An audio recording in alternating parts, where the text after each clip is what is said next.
नीट परीक्षेत गगनभरारी घेणाऱ्या गुलशन सारा पठाणचा विदर्भ जन आंदोलन आधार संघर्ष समितीच्या वतीने सत्कार। नीट परीक्षेत घवघवीत यश मिळालेल्या गुलशन सारा पठाण हिच्या विदर्भ जन आंदोलन आधार संघर्ष समितीचे संस्थापक अध्यक्ष जगदीश नरवाडे यांनी ईद मिलादुन्नबी दिनाचे औचित्य साधून सत्कार केला। महागाव तालुक्यातील सौना येथील अनवर खान पठाण हे मोलमजुरी करीत आपल्या कुटुंबाचा उदरनिर्वाह चालवतात।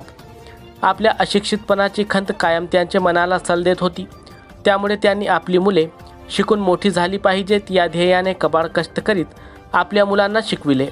त्यात त्यांची मुलगी गुलशन सारा हिने आपल्या वडिलांचे स्वप्न पूर्ण करण्याचे निर्धार करीत डॉक्टर होण्याचे स्वप्न पाहता जिद्द बाळगून दिवसरात्र अभ्यास करून नीट परीक्षेत 6 से 12 गुण मिळवत यश संपादन केले। तिने पुढील शिक्षणासाठी जीयू कॉलेज जालना येथे प्रवेश मिळविला। तिच्या यशाबद्दल विदर्भ जन आंदोलन आधार संघर्ष समितीचे संस्थापक अध्यक्ष जगदीश नरवाडे यांनी गुलशन सारा पठाण व तिचे पालक अनवर पठाण यांच्या ईद मिलादुन्नबी सणाच्या दिवशी सत्कार करून तिच्या पुढील वाटचालीस शुभेच्छा दिल्या। यावेळी सुधीर नरवाडे, कैलास लोखंडे, सदानंद पुरी, डॉक्टर शिवानी, जगदीश नरवाडे उपस्थित होते।